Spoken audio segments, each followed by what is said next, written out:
Hi everyone! In this video, we'll talk about the history of feminism and how important events have impacted gender representation in the media. Let's get to it.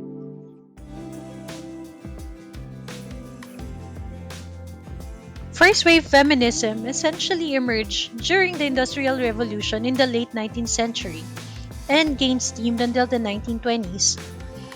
Driven by the suffrage movement, this period saw feminists who fought for political and legal equality. They focused on fighting for the right to vote, to own property, and access to education, sometimes even involving dangerous forms of protest. Pop culture has paid homage to these trailblazers. The hit movie Mary Poppins featured a song called Sister Suffragette, a playful anthem that subtly reflected the era's upper class bias. Recent films like Carey Mulligan's Suffragette also shed light on the plight of these early feminists in the UK. However, the media at the time was not as sympathetic. Suffragettes were not portrayed positively, if at all, often being painted as emotional, irresponsible, or even irrationally militant.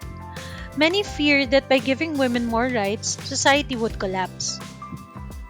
While this wave achieved certain legal victories, it was exclusionary, sidelining women of color and working class activists.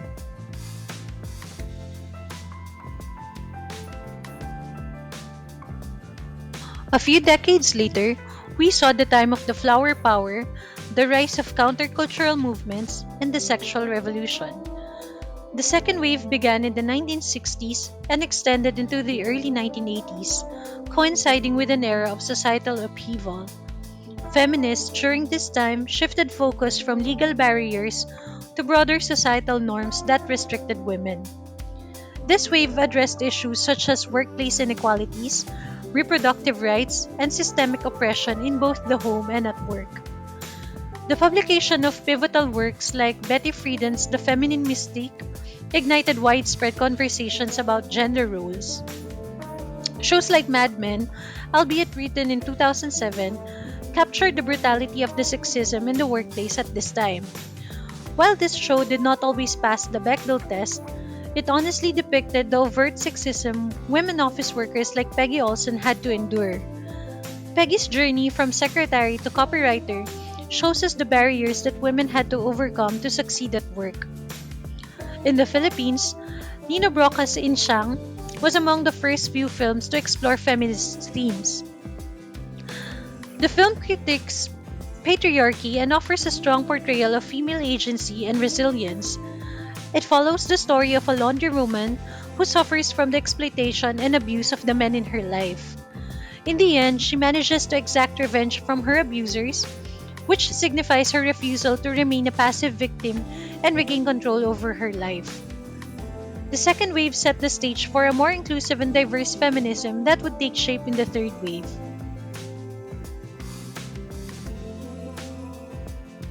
The third wave, which began in the 1990s, was a response to the criticisms of earlier waves' focus on white middle class women. Its scope has since broadened to include issues like LGBTQIA rights, racial equality, and intersectionality. This era embraced the individual exploration of identity. Pop icons like Madonna and Cyndi Lauper symbolized this girl power ethos. They challenged traditional notions of femininity and sexuality.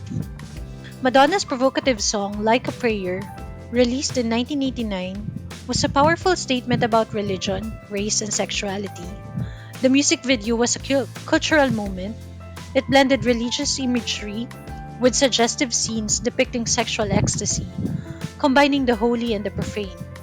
Naturally, this song invited controversy and angered even the Vatican. Overall, third wave feminism reshaped how the media portrayed women. Here we saw complex, flawed, and diverse characters portrayed in the media. However, it also sparked debates about whether sexual liberation in the media was empowering or exploitative, particularly as hypersexualized imagery became more mainstream. This tension reflects the broader struggles of third wave feminism to navigate empowerment within a capitalist and patriarchal system, which is a topic for another day.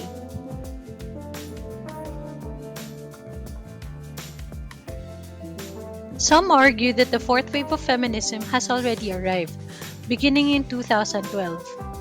This era is driven by internet activism and social media movements.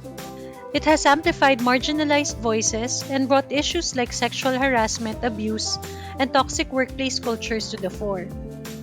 Movements like hashtag MeToo and hashtag Time's Up empowered survivors to share their stories. They exposed systemic abuses of power and sought to hold high profile figures accountable. In film, Promising Young Woman explores the insidious nature of complicity, victim blaming, and abuse.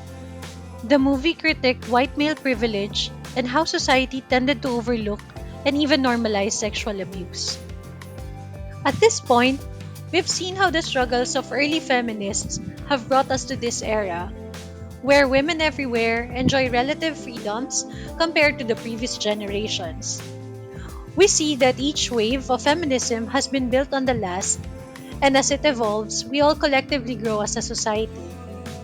The fourth wave isn't the final chapter. Feminism is an ongoing fight for equality for all women, including trans women, BIPOC women, and working class women. Feminism in all its forms, past, present, and future, is still important in dismantling oppressive systems and creating a safe and inclusive world for everyone.